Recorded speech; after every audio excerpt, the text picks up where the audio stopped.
మనిషి యొక్క మొదటి జన్మను గురించి, మనిషి యొక్క రెండవ జన్మ అనగా నూతన జన్మను గురించి కూడా పరిశుద్ధ గ్రంథమైన బైబిల్ తెలియజేస్తూ ఉంది.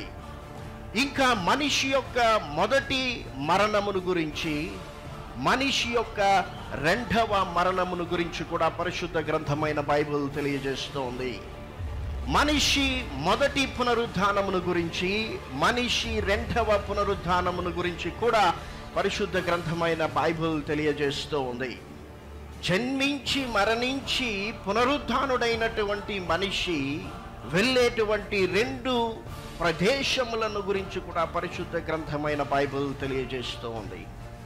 చాలామంది తప్పులు చేసేవాళ్ళు ఈ ఊర్లో అందరినీ మోసం చేసి ఇంకొక ఊరికి వెళ్ళిపోతారు, అక్కడ మోసం చేసి ఇంకొక ఊరికి వెళ్ళిపోతారు. కొంతమంది ఇక్కడ ఒకరిని పెళ్లి చేసుకొని ఇంకో దగ్గరికి పోయి పెళ్లి కాలేదని అక్కడ పెళ్లి చేసుకుంటారు. ఈ భూమి మీద ఎన్ని నాటకాలైనా నీ వాడచ్చు, ఎక్కడికైనా తిరగచ్చు. ఈ ఊరు కాకపోతే ఇంకొక ఊరు, ఈ రాష్ట్రం కాకపోతే ఇంకొక రాష్ట్రం, ఈ దేశం కాకపోతే ఇంకొక దేశం. అయితే మరణించిన తర్వాత రెండు ప్రదేశాలు, ఒకటి పరలోకం, ఒకటి నరకం, అగ్నిగుండం. ఆయన మేఘారూఢుడై వచ్చినప్పుడు ప్రతి నేత్రము యేసు ప్రభువుని చూస్తుందని దేవుని వాక్యం తెలియజేస్తోంది.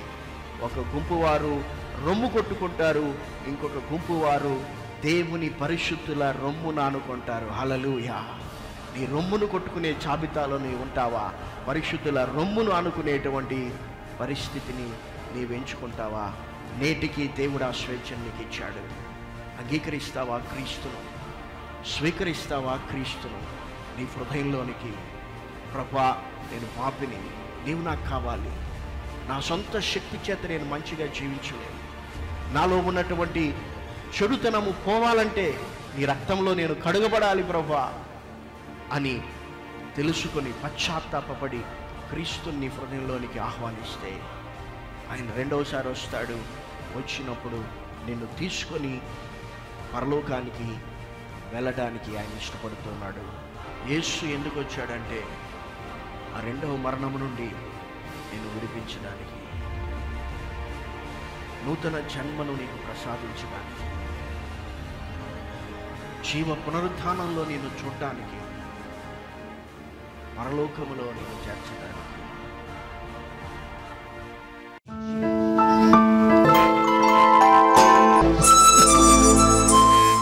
పరిశుద్ధ గ్రంథమైన బైబిల్ యేసు ప్రభు యొక్క మొదటి రాకను గురించి, ఆయన రెండవ రాకను గురించి కూడా చాలా స్పష్టంగా మాట్లాడుతూ ఉన్నది.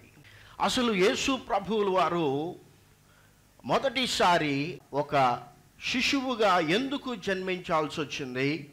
ఆయన రెండవసారి ఎందుకు రాజుగా తిరిగి ఈ యొక్క భూమి మీదకి రావాల్సి వస్తుంది అన్నటువంటి విషయాలను కూడా పరిశుద్ధ గ్రంథమైన బైబిల్ చాలా స్పష్టంగా తెలియజేస్తూ ఉంది.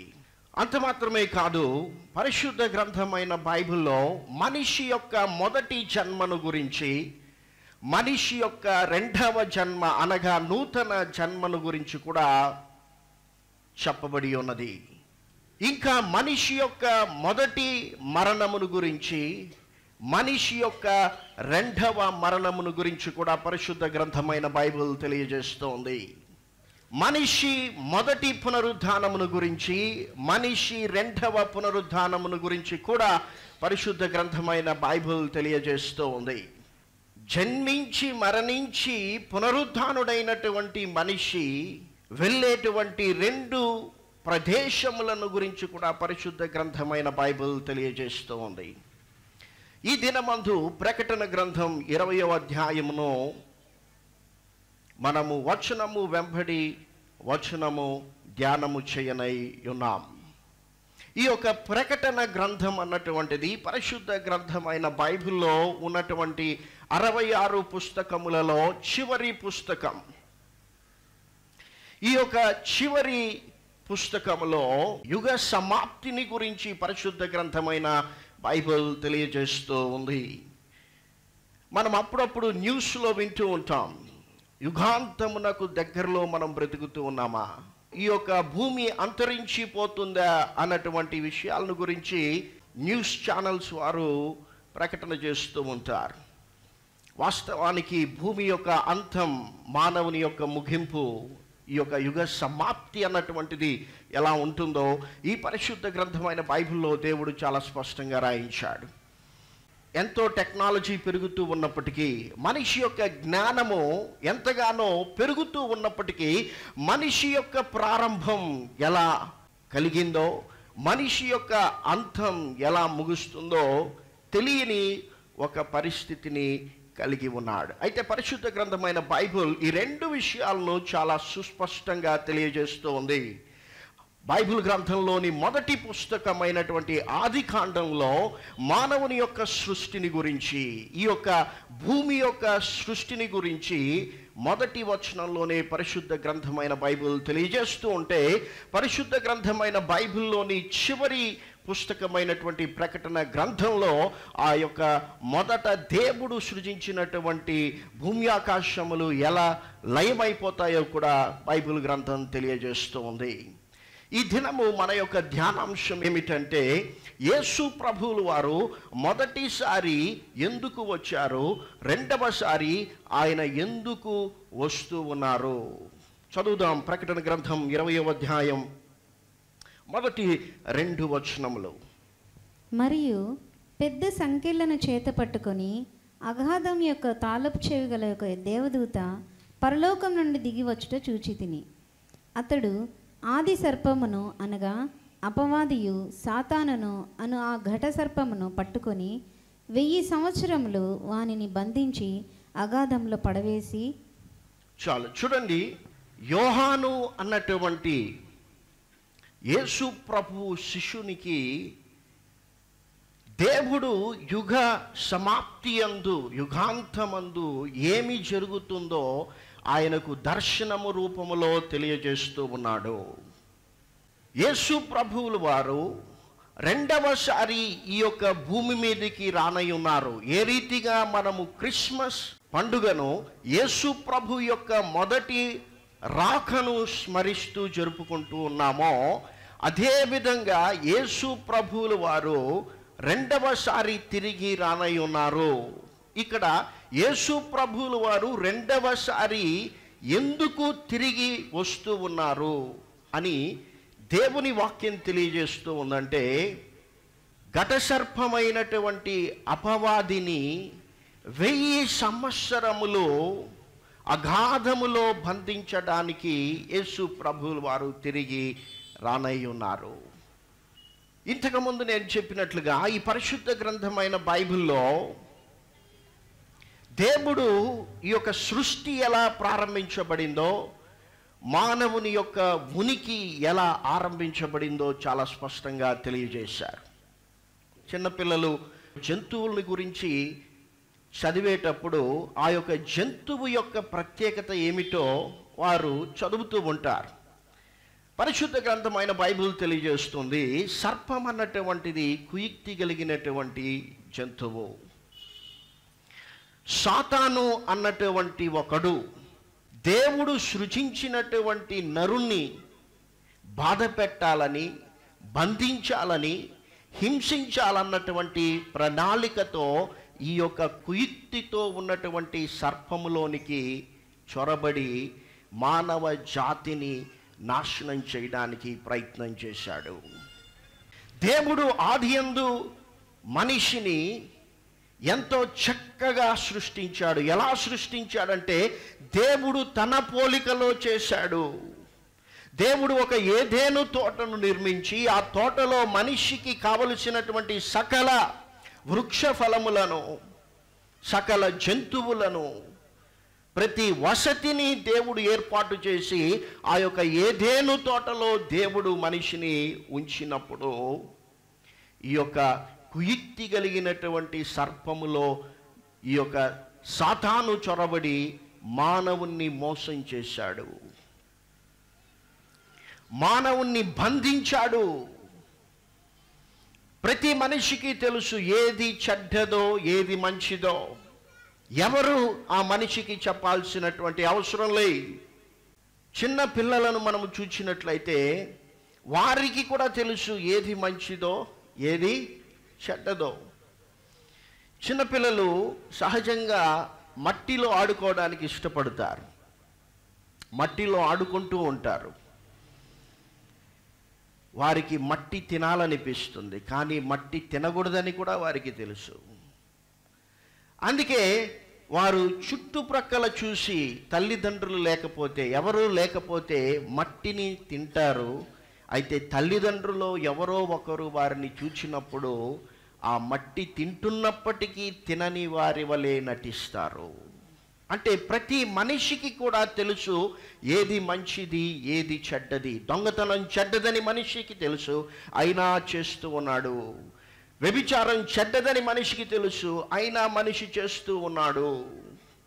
అక్రమం చేయడం చెడ్డదని మనిషికి తెలుసు, అయినా మనిషి చేస్తూ ఉన్నాడు. లంచం తీసుకోవడం మంచిది కాదని మనిషికి తెలుసు, కానీ మనిషి చేస్తూ ఉన్నాడు. ఏది మంచిదో ఏది చెడ్డదో మనిషికి తెలుసు. అయితే కూడా మనిషి చెడునే చేస్తూ ఉన్నాడు. ఎందుకు చేస్తూ ఉన్నాడంటే మనిషి అపవాది చేత బంధించబడ్డాడు. మనిషి అపవాది చేత బంధించబడుటను బట్టి మనిషి మంచిని చేయక చెడునే చేస్తూ ఉన్నాడు. అందుకే యేసు ప్రభువులు వారు మొదటిసారి ఎందుకు ఈ భూమి మీదకి రావాల్సి వచ్చింది అంటే చెడిపోయినటువంటి మనిషి జీవితాన్ని బాగు చేయడానికి. చప్పట్లు కొట్టి దేవుని నామాన్ని గణపరచండి. బంధించబడినటువంటి మనిషిని విడిపించడానికి యేసు ప్రభువులు వారు మొదటిసారి ఆయన ఈ భూమి మీదకి వచ్చారు. అయితే రెండవసారి యేసు ప్రభువులు వారు ఎందుకు ఆయన ఈ భూమి మీదకి వస్తూ ఉన్నారంటే ఏ సాతానైతే, ఏ అపవాదైతే మనిషిని పాపంలో బంధించి చెడును చేసేటట్లు ప్రేరేపిస్తూ ఉందో ఆ యొక్క సాతానును, ఆదిఘట సర్పమైనటువంటి ఆ యొక్క అపవాదిని యేసు ప్రభువులు వారు బంధించడానికి తిరిగి వస్తూ ఉన్నారు. చప్పట్లు కొట్టి దేవుని నామాన్ని గణపరచండి. మొదటిసారి ఎందుకు యేసు ప్రభువులు వారు వచ్చారంటే అపవాది చేత బంధించబడినటువంటి నిన్ను విడిపించడానికి. గమనించండి, బంధించబడినటువంటి వ్యక్తి తనకు తానుగా విడిపించుకోలే. నీకంటే బలవంతులు ఎవరో ఒకరు నిన్ను విడిపించాలి. సాతానే నిన్ను బంధించాడు గనక ఇక వాడు నిన్ను విడిపించేటువంటి అవకాశం లేనే లేదు. అయితే బంధించబడినటువంటి నీ జీవితాన్ని, మంచి తెలిసి కూడా మంచి చేయలేక చెడును చేస్తూ బంధించబడినటువంటి మానవుని జీవితాన్ని విడిపించడానికి యేసు ప్రభువులు వారు మొదటిసారి ఆయన ఈ భూమి మీదకి వచ్చారు. ఆయన రెండవసారి తిరిగి రానయ్యున్నారు. ఆయన రెండవసారి వచ్చినప్పుడు ఏ సాతానైతే మానవుణ్ణి బంధించి చెడు చేసేటట్లు చేసిందో ఆ యొక్క సాతానునే బంధించడానికి ఆయన తిరిగి రానై ఉన్నాడు.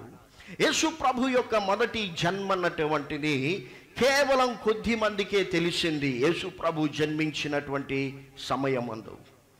అయితే ఆయన జన్మను గురించి ప్రతి మానవుడు వినేటువంటి అవకాశమును యేసు ప్రభువులు వారిస్తూ ఉన్నారు. యేసు ప్రభు యొక్క సువార్త అన్నటువంటిది ఈ భూమి మీద పుట్టినటువంటి ప్రతి మనిషి విని తీరాల్సిందే. అది ఆ మనిషికి ఇష్టమున్నా ఇష్టం లేకపోయినా, వినాలనుకున్నా వినాలనుకోకపోయినా, ఏ పరిస్థితిలోనైనా ఈ భూమి మీద జన్మించినటువంటి మనిషి తప్పకుండా యేసు ప్రభు యొక్క సువార్తను విని తీరాల్సిందే. ఆయన సర్వ మానవుల పాపముల విమోచనకై బంధించబడినటువంటి ప్రతి మనిషిని విడిపించడానికి ఆయన ఒక విమోచకునిగా వచ్చాడు గనుక ఆయన సువార్త ప్రతి మనిషి వినాల్సిందే. ఎందుకు వినాలి అంటే ఆయన రెండవసారి ఈ భూమి మీదకి వచ్చినప్పుడు ప్రతి నేత్రము యేసు ప్రభుని చూస్తుంది. హల్లెలూయా. ప్రతి నేత్రము యేసు ప్రభుని నమ్ముకున్నవారు, యేసు ప్రభుని తృణీకరించినటువంటి వారు, మంచివారు చెడ్డవారు, పాపులు, పరిశుద్ధులు అందరూ కూడా ఆయన రారాజుగా వచ్చినప్పుడు చూస్తారని పరిశుద్ధ గ్రంథమైన బైబిల్ తెలియజేస్తోంది. ఒకవేళ నీ జీవితంలో ఇంకా సాతాను చేత బంధించబడ్డావేమో, నీ జీవితంలో చేయకూడదని తెలిసిన వాటిని చేస్తూనే ఉన్నావేమో, త్రాగకూడదని తెలిసి కూడా త్రాగుతున్నావేమో, అక్రమ సంబంధం చెడ్డదని తెలిసి కూడా కొనసాగిస్తూ ఉన్నావేమో, అయితే నీ జీవితంలో ఆ పరిస్థితి ఎందుకంటే నీవు అపవాది బంధకములలో బంధించబడ్డావని గుర్తించి నిన్ను విడిపించగలిగినటువంటి యేసయ్యను నీవు నీ హృదయంలోనికి ఆహ్వానిస్తే నీవు బంధకముల నుండి విడిపించబడతావు. ఈరోజు ఏ అపవాదైతే నిన్ను బంధిస్తూ ఉందో ఆ యొక్క అపవాదిని సహితము యేసు ప్రభువు బంధించడానికి వస్తూ ఉన్నాడని నీవు గుర్తించాలి. సో ఒక దేవదూత పరలోకము నుండి పెద్ద సంఖ్యలు చేత పట్టుకొని దిగడం ఇక్కడ యోహాను చూస్తూ ఉన్నాడు. అగాధము యొక్క తాళపు చెవి కలిగినటువంటి ఒక దూత ఈ యొక్క భూమి మీదికి దిగి వస్తూ ఉన్నాడు.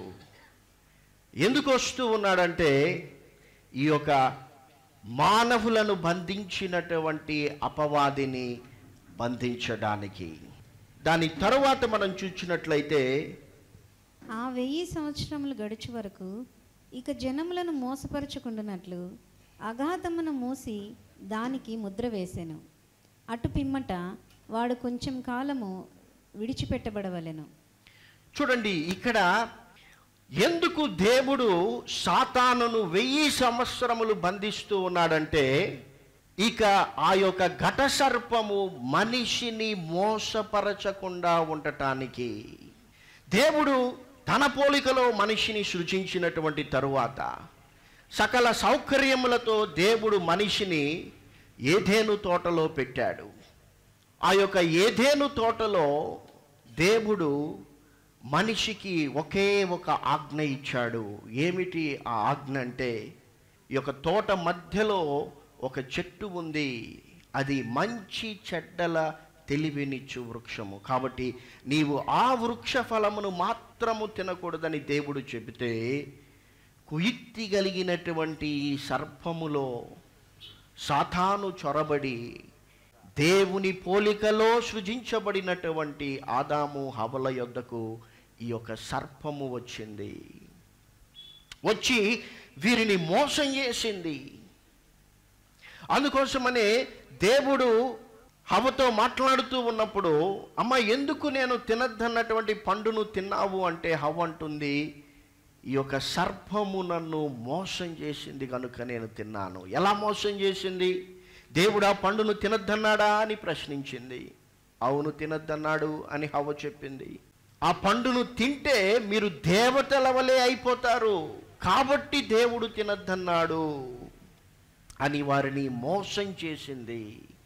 నేటికి ఈ యొక్క అపవాది ఘట సర్పము మానవుణ్ణి మోసం చేస్తూనే ఉంది. చాలామంది వారి యొక్క చెడు జీవితం నుండి బయటికి రావాలని ప్రయత్నం చేస్తూ ఉన్నారు. ఇక చాలు, నేను ఇక్కడితో నా చెడు జీవితాన్ని ముగిస్తాను అని అనుకుంటారు. కానీ ఆ రాత్రి అలా అనుకొని పడుకున్న ఉదయాన్ని లేచి తిరిగి ఈ ఒక్కసారి చేస్తాను అనుకుంటాడు, ఆ రోజు చేస్తాడు. మరలా ఆ రాత్రి అనుకుంటాడు ఇంతటితో నా చెడు జీవితాన్ని ముగించాలని. అయితే మరుసటి రోజు ఉదయాన మరలా అనుకుంటాడు ఈ ఒక్కసారి నేను చేస్తానని. ఎందుకంటే సాతాను మానవుణ్ణి మోసం చేస్తూనే ఉంది. అందుకే అపోస్తులుడైన పౌలు కొరింథీ సంఘంతో ఏమంటూ ఉన్నాడంటే, సాతాను హవ్వను మోసపరిచినట్లు మీ మనస్సులు కూడా ఒకవేళ చెరుపబడి క్రీస్తు ఎడలనున్నటువంటి సరళత నుండి, పవిత్రత నుండి మీరు తొలగిపోతారేమో అని నాకు భయం వేస్తూ ఉంది. కాబట్టి యేసునందు విశ్వాసం ఉంచినటువంటి వారు కూడా అపవాది చేత మోసపోయేటువంటి పరిస్థితి ఉన్నది. అందుకోసమనే యేసు ప్రభువులు వారు ఎందుకు ఈ భూమి మీదకి వచ్చారంటే, బంధించబడినటువంటి మనిషిని విడిపించడానికి, అంత మాత్రమే కాదు, తిరిగి మరలా బంధించబడినటువంటి స్థితికి మనిషి వెళ్ళకుండా అపవాది చేత తిరిగి మానవుడు మోసపరచబడకుండా ఉండటానికి ఆయన దేవుని మాటలను మనకు బోధించాడు. హల్లెలూయా. తిరిగి యేసునందు విశ్వాసం ఉంచినటువంటి మనిషి అపవాది చేత మోసపరచబడకుండా ఉండటానికే ఆయన ఈ పరిశుద్ధ గ్రంథాన్ని మనకిచ్చాడు. అందుకే ప్రతి క్రైస్తవుడు, యేసునందు విశ్వాసం ఉంచినటువంటి ప్రతి వాడు కూడా ప్రతిరోజు తన జీవితంలో దేవుని వాక్యాన్ని చదవాలి. ఎందుకంటే ఈ వాక్యము నీకు జ్ఞానాన్ని ఇస్తుంది.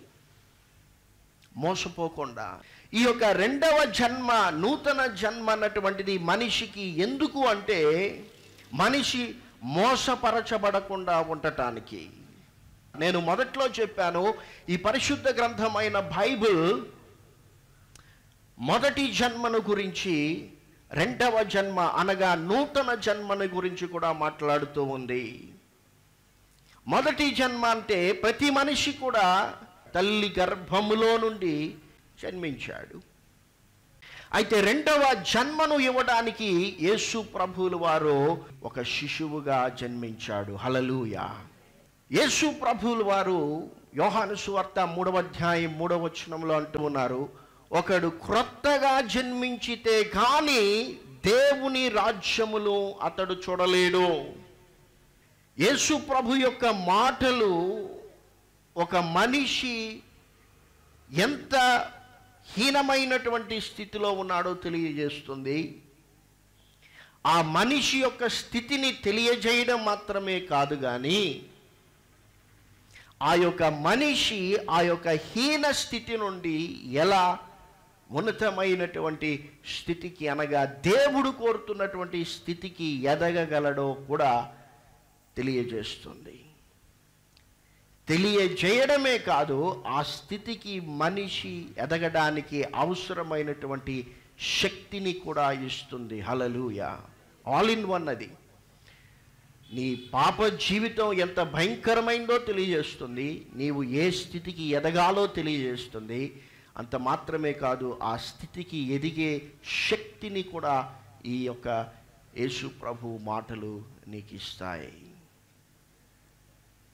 యేసు ప్రభు మాటలు విన్నప్పుడు ఒక మనిషి జీవితంలో కలిగేటువంటి అద్భుతమైనటువంటి మార్పు ఏంటంటే, ఆ మనిషి తనకు తాను ఆ బంధకముల నుండి బయటికి రాలేడని తెలుసుకొని, తాను మంచిగా జీవించడం ఎంత మాత్రము సాధ్యము కాదని ఎరిగిన వాడై దేవునికి మొరపెడతాడు, యేసయ్యా నీవే నన్ను విడిపించు అని. హల్లెలూయా.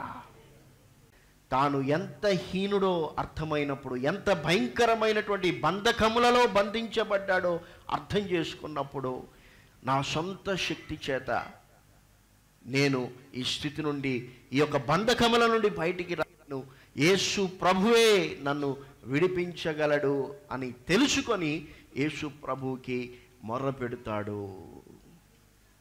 ఎలా మొర్ర పెడతాడో తెలుసా? ఏ విధంగా అయితే తల్లి గర్భములో నుండి శిశువు బయటికి వచ్చినప్పుడు ఏడుస్తూ వస్తాడో, ఏడుస్తూ వస్తేనే ఆ శిశువు ఆరోగ్యవంతంగా ఉన్నాడని మనకు తెలుస్తుందో, అదేవిధంగా నూతన జన్మ, రెండవ జన్మను పొందుకున్నటువంటి యేసునందు విశ్వాసం ఉంచిన వ్యక్తి కూడా మొదటిగా ఏమి చేస్తాడంటే, తన బంధకములను బట్టి, తన పాప జీవితాన్ని బట్టి, తన చెడు జీవితాన్ని బట్టి కన్నీరు కార్చి ఏడుస్తాడు. హల్లెలూయా. ఈ యొక్క నూతన జన్మ, రెండవ జన్మ మనిషి పొందాలి అంటే మనిషి తన పాపాన్ని బట్టి కన్నీరు కార్చాలి. చాలాసార్లు మనుషులు దేవుని దగ్గరికి వచ్చి కన్నీరు గారుస్తూ ఉంటారు. ఎందుకు? వారి కష్టాలను తలంచుకొని, వారి బాధలను తలంచుకొని, వారి యొక్క పరిస్థితులను తలంచుకొని వారు దేవుని సన్నిధిలో కన్నీరు గారుస్తూ ఉంటారు. మంచిదే, దేవుడు మన కన్నీరును చూస్తాడు. చూడటమే కాదు, ఆయన మన కన్నీరును తుడుస్తాడు. అయితే అన్నిటికంటే ముఖ్యంగా నీలో ఎందుకు కన్నీరు రావాలి అంటే నీ పాప జీవితాన్ని బట్టి. కాబట్టి ఈ యొక్క రెండవ జన్మను అనగా నూతన జన్మను ప్రసాదించడానికి యేసు ప్రభువుల వారు మొదటిసారి ఆయన ఈ భూమి మీద మానవునిగా జన్మించాడు. మొదటిసారి ఆయన మానవునిగా వచ్చాడు. ఆయన మాటల ద్వారా మనకు రక్షణ కలుగుతుంది. మనలో పాపమును గురించినటువంటి ఒప్పుకోలు వస్తుంది. 4వ వచనాన్ని చదువుదాం. అంతటా సింహాసనములను చూచి తిని వాటి మీద ఆసీనులై ఉండి వారికి విమర్శ చేయుటకు అధికారం ఇయ్యబడెను. మరియు క్రూర మృగమునకైనను దాని ప్రతిమకైనను నమస్కారం చేయక తమ నొసల ఎందు కానీ చేతుల ఎందు కానీ దాని ముద్ర వేయించుకొనని వారిని యేసు విషయమై తామిచ్చిన సాక్ష్యం నిమిత్తమును దేవుని వాక్యం నిమిత్తమును శిరచ్ఛేదనము చేయబడిన వారి ఆత్మలను చూచి తిని వారు బ్రతికిన వారై 1000 సంవత్సరములు క్రీస్తుతో కూడా రాజ్యం చేసిరి. 5వ వచనం కూడా. ఆ 1000 సంవత్సరములు గడుచు వరకు కడమ మృతులు బ్రతకలేదు. ఇది మొదటి పునరుత్థానము. 6వ వచనం కూడా చదువుదాం. ఈ మొదటి పునరుత్థానంలో పాలుగలవారు ధన్యులను పరిశుద్ధులునై ఉందురు. ఇట్టి వారి మీద రెండవ మరణమునకు అధికారం లేదు. వీరు దేవునికిని క్రీస్తుకును యాజకులై క్రీస్తుతో కూడా 1000 సంవత్సరములు రాజ్యం చేయుదురు. ఇక్కడ మొదటి పునరుద్ధానమును గురించి మనం చూస్తున్నాం. నేను మొదట్లోనే చెప్పాను, యేసు ప్రభు యొక్క మొదటి రాకడ, యేసు ప్రభు యొక్క రెండవ రాకడ. మనిషి యొక్క మొదటి జన్మ, మనిషి యొక్క రెండవ జన్మ. ఇక్కడ మొదటి పునరుద్ధానమును గురించి పరిశుద్ధ గ్రంథమైన బైబిల్ తెలియజేస్తూ ఉంది. ఈ యొక్క సాతాను 1000 సంవత్సరములు బంధించబడ్డానికి ముందు వీడు సాధ్యమైనంతగా మనుషులను మోసం చేయడానికి ఒక ప్రతిమను చేస్తాడు. ఆ ప్రతిమ మాట్లాడేటట్లు చేస్తాడు. ఆ యొక్క సాతాను చేసినటువంటి ప్రతిమకు నీవు నమస్కారం చేయాలి, లేకపోతే ఆ యొక్క ముద్రను నీ వేసుకోవాలి. 666 అన్నటువంటి ముద్రను వేసుకొనకపోతే యేసు కొరకు చంపబడేటువంటి పరిస్థితులు ఉంటాయని పరిశుద్ధ గ్రంథమైన బైబిల్ తెలియజేస్తూ ఉంది. ఈ యొక్క మొదటి పునరుద్ధానములో ఎవరు లేపబడుతారు అంటే, యేసు ప్రభువు వాక్య ప్రకారము ఎవరైతే జీవించారో, నేను మీకు ముందే చెప్పాను, యేసు ప్రభు మరలా తిరిగి అపవాది చేత మోసపరచబడకుండానట్లు ఆయన ఈ పరిశుద్ధ గ్రంథాన్ని మానవునికి ఇచ్చాడు. కాబట్టి ఈ యొక్క వాక్య ప్రకారము ఎవరైతే జీవించారో అక్కడ ఒక గుంపు మనకు కనిపిస్తూ ఉన్నారు. ఎవరు వీరంటే, ఆ యొక్క క్రూర మృగము యొక్క ముద్రను వేసుకొనని వారు, దానికి నమస్కారము చేయని వారు, దాని ప్రతిమకు పూజింపని వారు ఉన్నారు. వారు చంపబడ్డారు. వారు యేసు కొరకు తమ ప్రాణములను లెక్క చేయకుండా, అపవాది చేత మోసపరచబడకుండా తమ్మును తాము కాపాడుకున్నారు. కనుక ఇప్పుడు వారు క్రీస్తుతో కూడా ఏలుతారని దేవుని వాక్యం తెలియజేస్తూ ఉంది. యేసు ప్రభువులు వారు ఎందుకు రెండవసారి భూమి మీదకి వస్తారు అంటే, అపవాదిని ఆయన 1000 సంవత్సరములు బంధించినప్పుడు ఆయన రాజ్యము ఈ యొక్క భూమి మీద 1000 సంవత్సరములు జరుగుతుంది. అప్పుడు ఇక ఏ ఎమ్మెల్యే లేదు, ఏ ఎంపీ లేదు, ఏ దేశ ప్రధానమంత్రి లేదు, ప్రెసిడెంట్ లేదు. యేసు ప్రభు మాత్రమే పరిపాలిస్తాడు. హల్లెలూయా. 1000 సంవత్సరములు యేసు పరిపాలన చేస్తాడు. ఇక్కడ చెప్పబడిన వాక్య ప్రకారం యేసుతో ఎవరు ఆ 1000 సంవత్సరములు పాలన చేస్తారంటే, యేసు కొరకు తామిచ్చినటువంటి సాక్ష్యమును బట్టి దేవుని వాక్యము నిమిత్తము చిరశ్ఛేదనము చేయబడినటువంటి వారు ఆ యొక్క 1000 సంవత్సరములు యేసు ప్రభుతో ఏలుతారు. బైబిల్ గ్రంథం రెండవ పునరుద్ధానమును గురించి కూడా మాట్లాడుతూ ఉంది. యేసు ప్రభువుల వారు అంటూ ఉన్నారు, యోహాను సువార్త 5వ అధ్యాయం 28, 29 వచనములను చదువుదాం. దీనికి ఆశ్చర్యపడకుడి, ఒక కాలము వచ్చుచున్నది, ఆ కాలమున సమాధులలోనున్న వారందరూ ఆయన శబ్దమును అనగా యేసుక్రీస్తు యొక్క శబ్దమును విని మేలు చేసిన వారు జీవ పునరుద్ధానమునకును, కీడు చేసిన వారు తీర్పు పునరుద్ధానమునకును బయటికి వచ్చేదరు. రెండవ పునరుద్ధానంలో మంచివారు చెడ్డవారు అందరూ కూడా లేపబడతారు. చాలామంది అనుకుంటున్నట్లుగా మనిషి చనిపోయినటువంటి తర్వాత మరలా ఇంకొక జన్మ, ఇంకొక జన్మ, ఇంకొక జన్మ ఉంటుందని బైబిల్ చెప్పడం లేదు. బైబిల్ ఏం చెప్తుందంటే మనుషులందరూ ఒక్కసారి మృతి చెందవలెను, అటు తర్వాత తీర్పు వస్తుంది. సో ఇక్కడ రెండవ పునరుద్ధానం అన్నటువంటిది ఉంది. చనిపోయినటువంటి ప్రతి మనిషి మరలా తిరిగి లేపబడతాడు. ఆ యొక్క రెండవ పునరుద్ధానములో మనము పరలోకములోనికి వెళ్ళాలనే క్రీస్తు మొదటిసారి ఆయన పరలోకమును విడిచి ఆయన ఈ భూమి మీదకి వచ్చాడు. మనిషి మరణించినటువంటి తర్వాత 2 ప్రదేశములు మాత్రమే ఉన్నాయి. అందులో ఒకటి పరలోకము, ఇంకొకటి నరకము.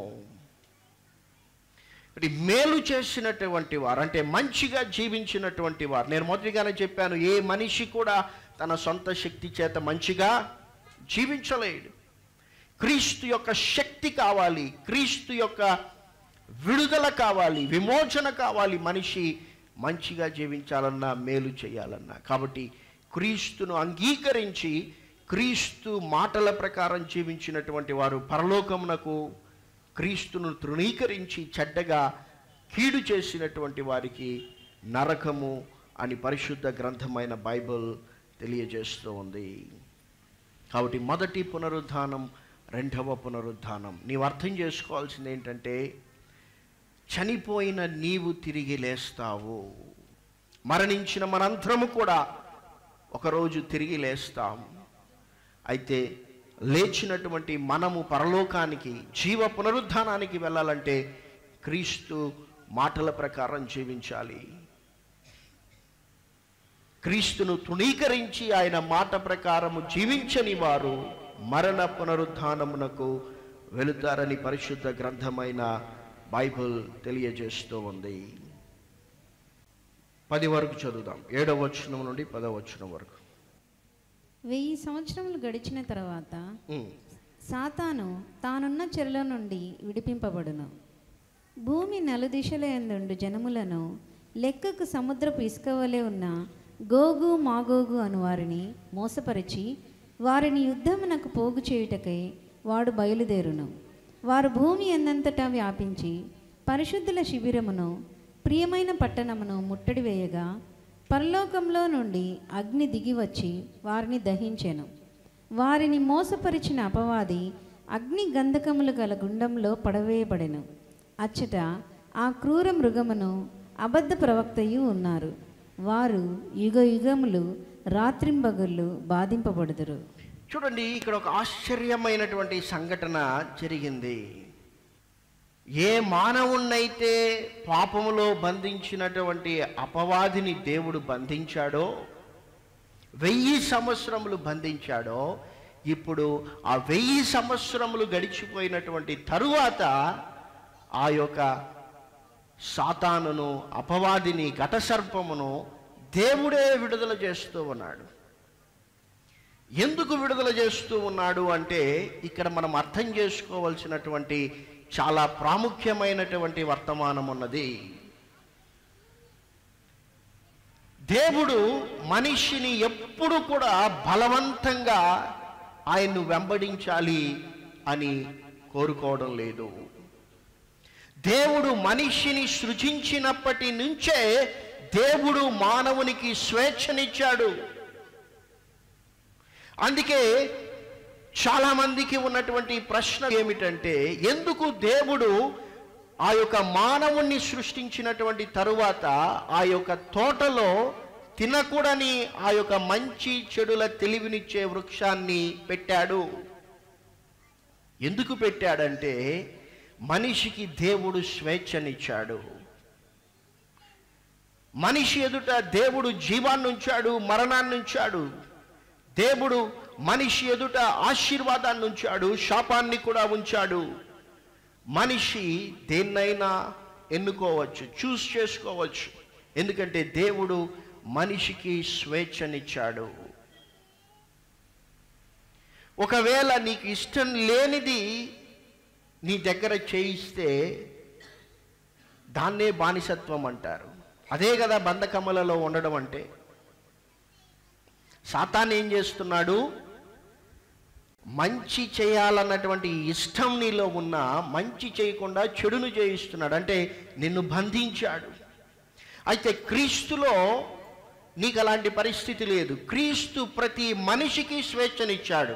ఈ పరిశుద్ధ గ్రంథమైన బైబిల్ నీవు ఎలా ఉండాలో చెప్తుంది, ఎలా ఉండకూడదో చెప్తుంది, ఎలా ఉంటే నీకు మేలో చెప్తుంది, ఎలా జీవిస్తే నీకు కీడో చెప్తుంది. అయితే నీవు ఎలా జీవించాలన్నటువంటిది దేవుడు నీకు స్వేచ్ఛను కూడా ఇచ్చాడు. ఆది కాండంలోనే దేవుడు స్వేచ్ఛనిచ్చాడు.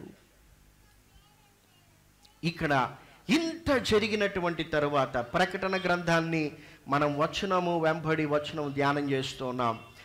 ఎన్ని హింసలు, ఎన్ని ఘోరమైనటువంటి విపత్తులు జరిగాయో మనం చూసాం. ఇన్ని జరిగినటువంటి తర్వాత కూడా చూడండి, ఏ అబద్ధ క్రీస్తు అయితే, ఏ అబద్ధ ప్రవక్త అయితే ఒక ప్రతిమను చేయించి ఆ ప్రతిమ మాట్లాడేటట్లు చేసి ఆకాశం నుండి అగ్నిని కురిపించి ఎన్నో అద్భుతములను చేసి మనుష్యులను మోసపరిచాడో,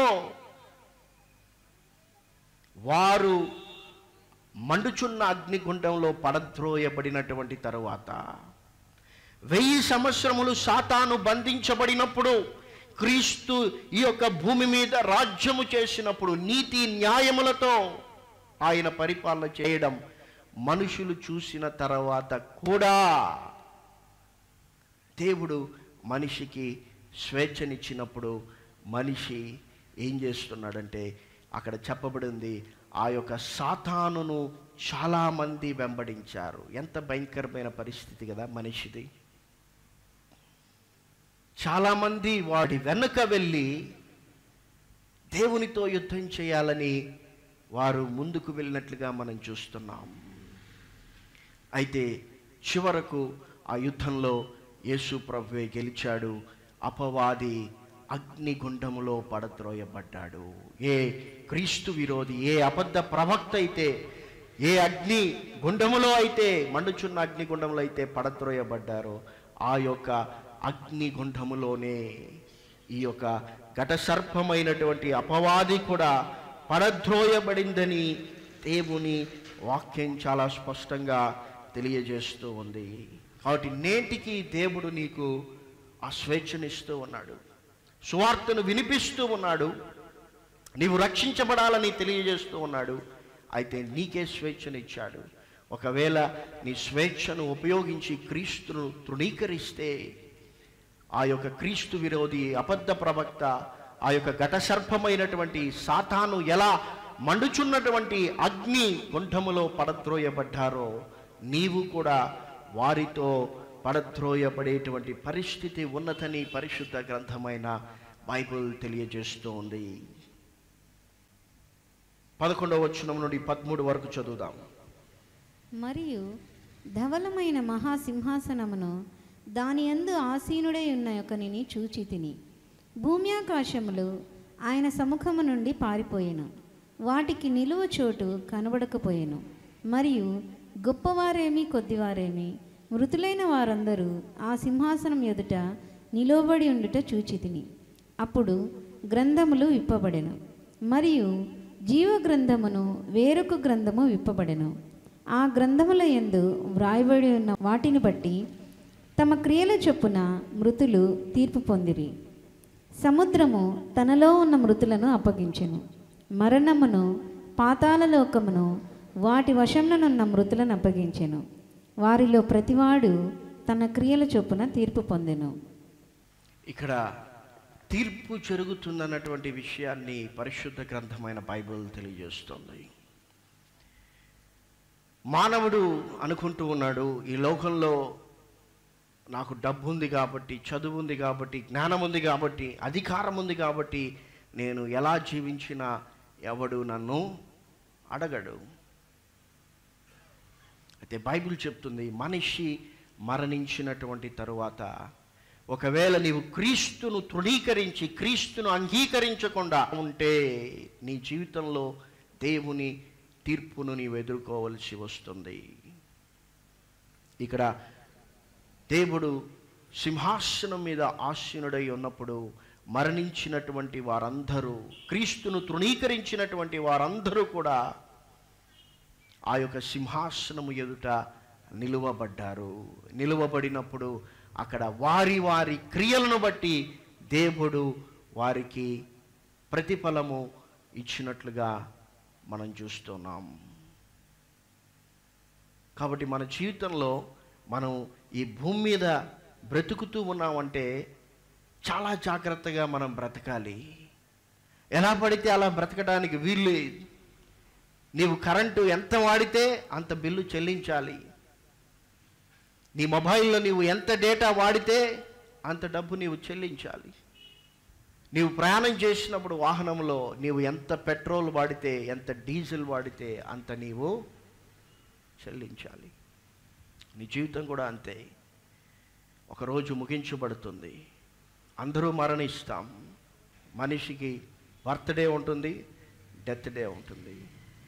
అయితే దాని తర్వాత నీవు ఎలా బ్రతికావు, ఏం చేశావు, ఏం మాట్లాడావు అన్నటువంటి లెక్క దేవునికి చెప్పాల్సినటువంటి పరిస్థితి ఉన్నది. కాబట్టి ఆ లెక్క నుండి, ఆ యొక్క తీర్పు నుండి మనము తప్పించబడాలి అంటే క్రీస్తును మనము అంగీకరించాలి. ఎందుకంటే మనలో ఉన్నటువంటి చెడుతనమును, పాప బంధకమును క్రీస్తు తొలగించి ఆయనను వెంబడించేటువంటి శక్తిని దేవుడు మనకు ఇస్తాడు. కాబట్టి ఇక్కడ యేసు ప్రభువుని ఎరగనటువంటి వారికి తీర్పు తీర్చబడ్డం మనం చూస్తూ ఉన్నాం.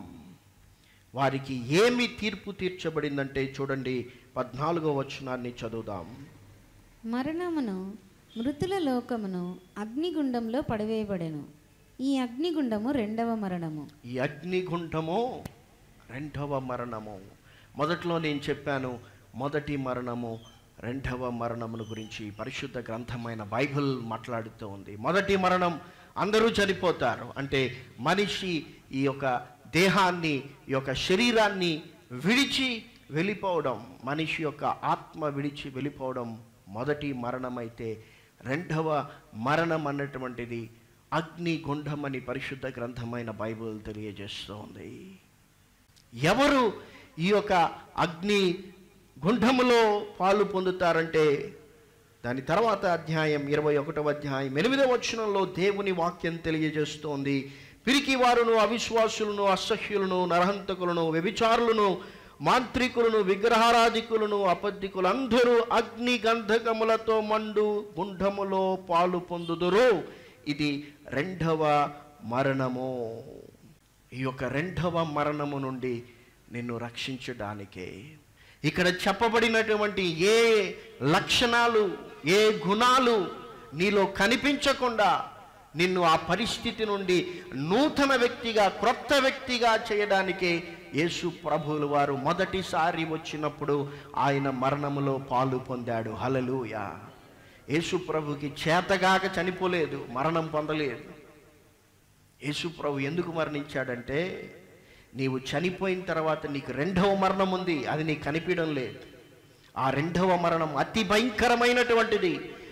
నిత్యము మండుతూ ఉండేటువంటి అగ్ని గుండం అది. అందులోనికి నీవు పడద్రోయబడతావు. రేపిచ్చోడా, ఆ భయంకరమైన స్థితి నుండి నిన్ను రక్షించడానికి యేసుప్రభు మరణించాడు. చేతగాక కాదు, నీకు చేతగా దాటికి పోతే బయటకు వచ్చేదానికి. అందుకే యేసు ప్రభువుల వారు లాజరు ధనవంతుని గురించినటువంటి ఒక కథ చెప్పారు.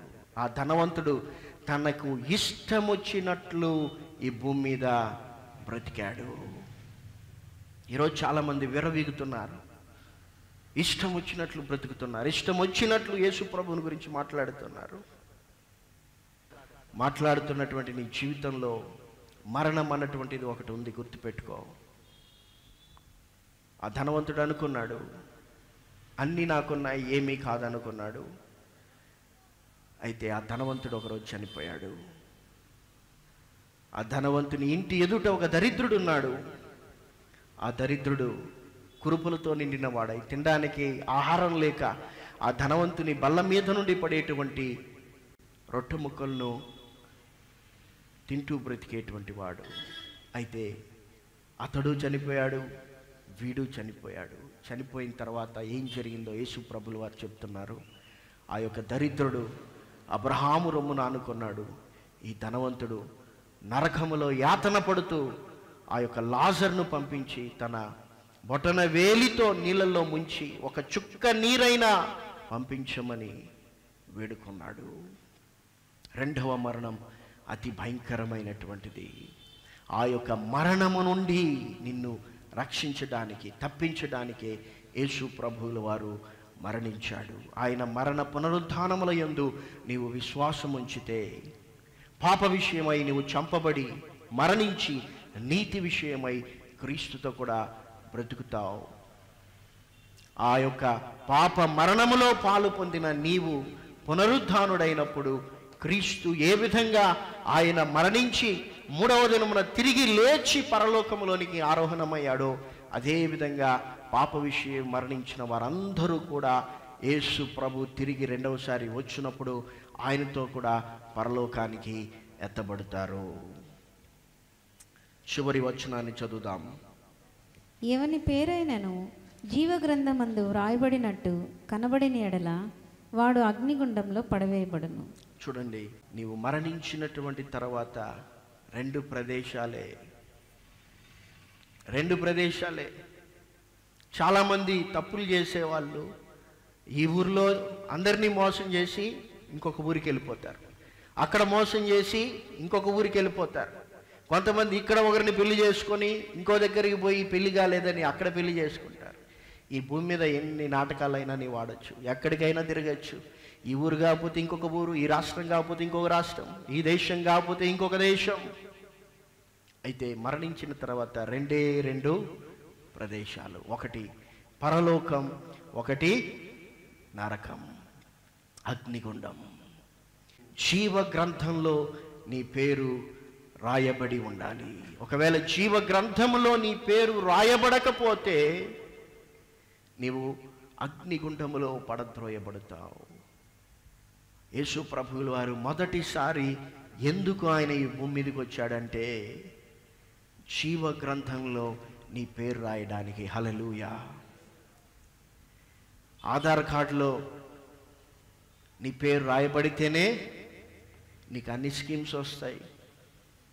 నీ పేరు జీవ గ్రంథంలో ఉండాలి అంటే, రెండవ మరణము నుండి నీవు తప్పించబడాలి అంటే, జన్మించిన నీవు రెండవ జన్మను అనగా నూతన జన్మను పొందాలి. మనిషి బ్రతికుండగానే ఆధార్ కార్డు తీసుకోవాలి, అంతే కదా. చనిపోయిన వాడికి ఆధార్ కార్డు ఇస్తారా? ఆధార్ కార్డు ఇవ్వరు. చనిపోయిన తర్వాత మనిషికి ఇచ్చేది ఏమైనా ఉందంటే డెత్ సర్టిఫికెట్ ఇస్తారంతే. ఆయన చిందించినటువంటి పరిశుద్ధ రక్తముతో ఆయన నీ పేరును జీవ గ్రంథంలో లిఖించాలనుకున్నాడు. అందుకే ఆయన తన పరిశుద్ధ రక్తాన్ని నీ కొరకు చిందించాడు. ఆయన రాసినటువంటి పేరు తుడిచివేయబడకుండా ఉండాలంటే నీవు దేవుని వాక్య ప్రకారం జీవించాలని పరిశుద్ధ గ్రంథమైన బైబిల్ తెలియజేస్తుంది. ఆయన మేఘారూఢుడై వచ్చినప్పుడు ప్రతి నేత్రము యేసు ప్రభువుని చూస్తుందని దేవుని వాక్యం తెలియజేస్తోంది. ఒక గుంపు వారు రొమ్ము కొట్టుకుంటారు, ఇంకొక గుంపు వారు దేవుని పరిశుద్ధుల రొమ్మును ఆనుకుంటారు. హల్లెలూయా. నీ రొమ్మును కొట్టుకునే జాబితాలో నీవు ఉంటావా? పరిశుద్ధుల రొమ్మును ఆనుకునేటువంటి పరిస్థితిని నీవు ఎంచుకుంటావా? నేటికి దేవుడు ఆ స్వేచ్ఛను నీకు ఇచ్చాడు. అంగీకరిస్తావా క్రీస్తును? స్వీకరిస్తావా క్రీస్తును నీ హృదయంలోనికి? ప్రభువా, నేను పాపిని, నీవు నాకు కావాలి. నా సొంత శక్తి చేత నేను మంచిగా జీవించలేను. నాలో ఉన్నటువంటి చెడుతనము పోవాలంటే నీ రక్తంలో నేను కడుగబడాలి ప్రభువా అని తెలుసుకొని పశ్చాత్తాపపడి క్రీస్తుని హృదయంలోనికి ఆహ్వానిస్తే ఆయన రెండవసారి వస్తాడు. వచ్చినప్పుడు నిన్ను తీసుకొని పరలోకానికి వెళ్ళడానికి ఆయన ఇష్టపడుతున్నాడు. యేసు ఎందుకు వచ్చాడంటే ఆ రెండవ మరణము నుండి నిన్ను విడిపించడానికి, నూతన జన్మను నీకు ప్రసాదించడానికి, జీవ పునరుద్ధానంలో నిన్ను చూడడానికి, పరలోకములో నిన్ను చేర్చడానికి.